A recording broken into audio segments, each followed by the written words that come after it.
Señor presidente, señorías, nuestra Constitución, en su artículo 23, establece que los ciudadanos tienen el derecho a participar en los asuntos públicos directamente o por medio de representantes libremente elegidos en elecciones periódicas por sufragio universal. La Constitución, por tanto, reconoce la posibilidad de los ciudadanos de que participen directamente en los asuntos públicos, para lo cual resulta necesario articular los instrumentos de participación que permitan hacer efectivo este derecho. Esta modalidad de participación, comúnmente conocida como democracia directa o democracia participativa, se contempla, por otra parte, en la mayoría de los países democráticos de nuestro entorno. En España, por su parte, son dos los instrumentos que reconoce nuestro ordenamiento jurídico: la iniciativa legislativa popular y la convocatoria de consultas populares mediante referéndum. Así, en lo que atañe a la iniciativa legislativa popular, el artículo 87.3 establece que una ley orgánica regulará las formas de ejercicio y requisitos de la iniciativa popular para la presentación de proposiciones de ley. En todo caso, se exigirá no menos de 500.000 firmas acreditadas. Esto equivale al 1,45% de la población y quiero señalar que son unas cifras significativamente superiores a las que imperan en otros países de nuestro entorno. No las voy a citar, pero están a disposición de todos ustedes.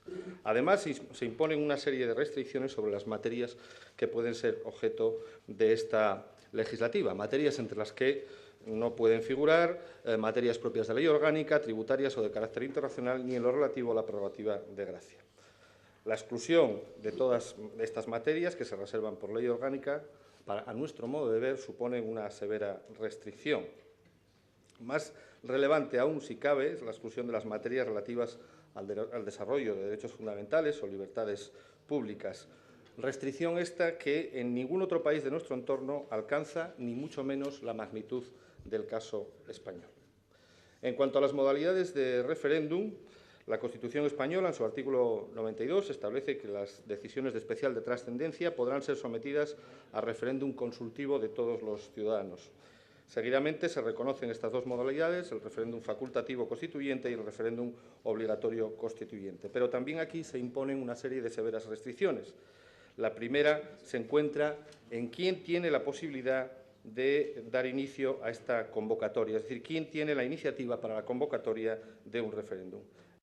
En España se reserva exclusivamente al presidente del Gobierno previa autorización del Congreso de los Diputados, quedando fuera cualquier otra posibilidad, otra capacidad de iniciativa.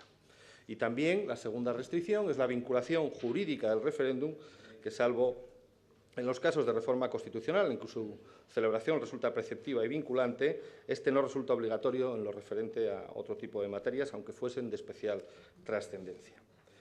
Por otra parte, tampoco en España se reconocen otras modalidades de referéndum, sí contempladas en otros países de nuestro entorno y que venían recogidas también, no voy a reiterarme porque ya lo ha expresado el portavoz que nos trae la iniciativa, que sí también estaban contempladas en el anteproyecto constitucional, y esas modalidades son el referéndum abrogatorio, que se ha utilizado de manera, en fin, muy común y muy profusa en otros países de nuestro entorno que ya también han sido citados aquí.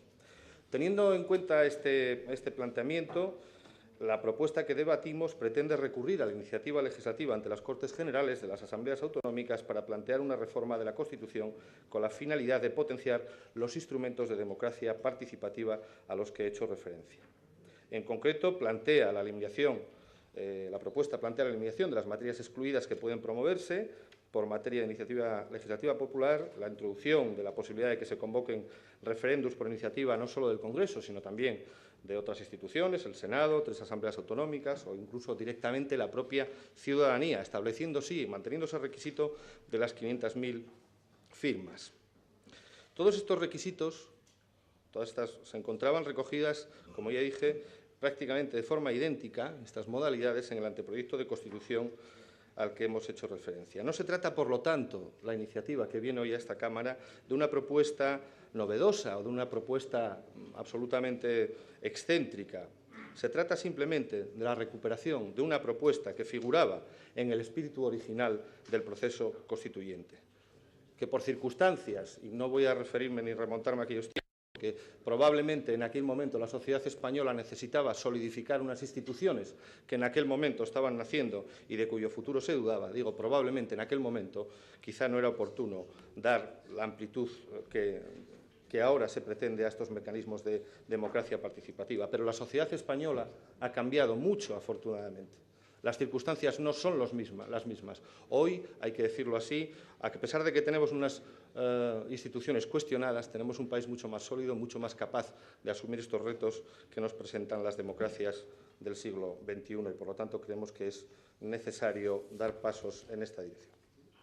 UPyD, mi partido, ha manifestado reiteradamente la necesidad de acometer un verdadero proceso de regeneración democrática de nuestro país. Consideramos que resulta imprescindible y urgente devolver la política a los ciudadanos, que son sus legítimos dueños, y restaurar la confianza en el buen funcionamiento de las instituciones públicas. Y, en este sentido, los instrumentos de democracia participativa, tales como la iniciativa legislativa popular o la votación directa mediante referéndum, constituyen dos herramientas fundamentales cuya potenciación debe ser seriamente debatida y valorada con el objeto de facilitar la participación de todos los ciudadanos en los asuntos y las instituciones públicas. Esa es la mejor manera de que los ciudadanos sientan que las instituciones son propias suyas y no propiedad de otra serie de instituciones, de los partidos o de una casta política a la que generalmente se alude reiteradamente. Por lo tanto, ya les anuncio la intención de mi grupo de votar a favor de la remisión de esta iniciativa a las Cortes Generales para que allí sea debatida, con dos salvedades a las que quiero hacer referencia. En primer lugar, que en ningún caso esto supone sustituir ningún proceso constitucional que está residenciado exclusivamente, de reforma constitucional, que está residenciado exclusivamente en el Parlamento español. Quiero dejarlo bien claro porque el mecanismo que estamos utilizando es un mecanismo puramente constitucional, recogido en la Constitución española. Y lo único que hacemos es poner en marcha un proceso que tendrá que ser recogido, que tendrá que ser debatido y culminado, en su caso, donde debe hacerse, en el Parlamento español, donde todos los grupos de esta Cámara tenemos también la representación parlamentaria.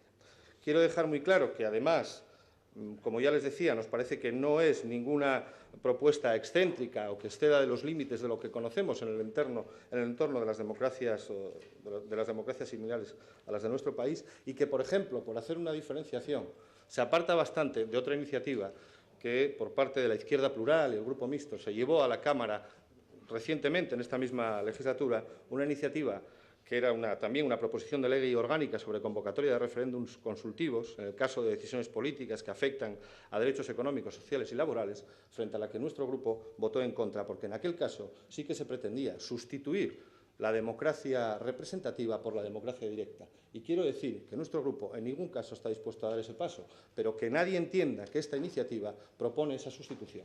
Sigue defendiendo la democracia representativa frente a las pretensiones de otros grupos de sustituirla por una democracia directa, que a nosotros nos parece que lo que pone en riesgo es la democracia misma.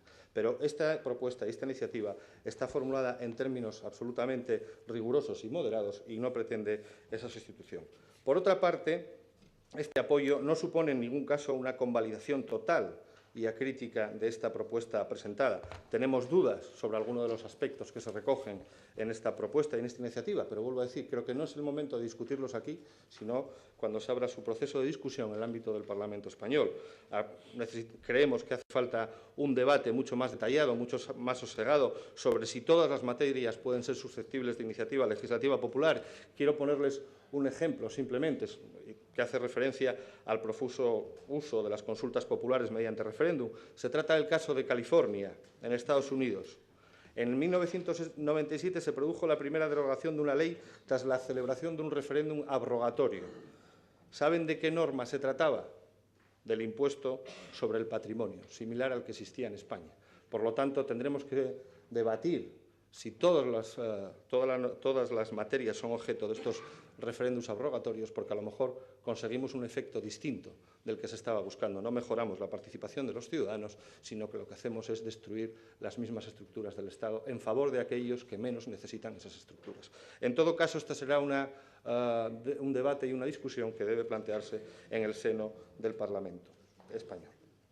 Pero en lo que sí estamos de acuerdo es que este tipo de instrumentos a los que pretendemos favorecer mejoran la participación de los ciudadanos, al tiempo que suponen una incentivación real de la información de los ciudadanos, su vinculación a los asuntos públicos y a la actualidad, aspectos que en este momento son imprescindibles rescatar. Es imprescindible rescatar. Nosotros lo hemos planteado en distintos foros, en distintas ocasiones, incluso yo creo que ya he planteado alguna propuesta de reforma constitucional desde esta Cámara. Creemos que resulta absolutamente pertinente la reforma de nuestra Constitución. Primero, porque en muchos casos, en muchos de los apartados, ha quedado absolutamente obsoleta y no responde a los retos de la España del siglo XXI. Pero también creo que por una cuestión muy importante. Hay generaciones enteras de ciudadanos, generaciones enteras de españoles que no se sienten vinculados con esta Constitución, que no se sienten vinculados con el proceso constituyente ni con los valores que inspiraron la transición, valores que, por otra parte, nosotros defendemos y creemos que es oportuno rescatar. Y necesitamos vincular a generaciones enteras de españoles con esa Constitución, con esa norma fundamental. Y, por lo tanto, o acometemos una reforma seria, una reforma sosegada y una reforma en profundidad de nuestro proceso constituyente, o la brecha, la separación entre la ciudadanía y la política, entre la ciudadanía y, en definitiva, las instituciones, será una brecha cada vez mayor y más difícil de suturar. Creemos que este proceso de reforma constitucional que podemos poner en marcha hoy desde el Parlamento asturiano podría ayudar de forma esencial a suturar esa brecha entre los ciudadanos y sus instituciones. En definitiva, por eso votaremos a favor y por eso deseamos que sea apoyada esta reforma, ya digo, en definitiva, con la idea de no sustituir a la democracia representativa, sino de mejorarla. Muchas gracias. Gracias, señor Prendes.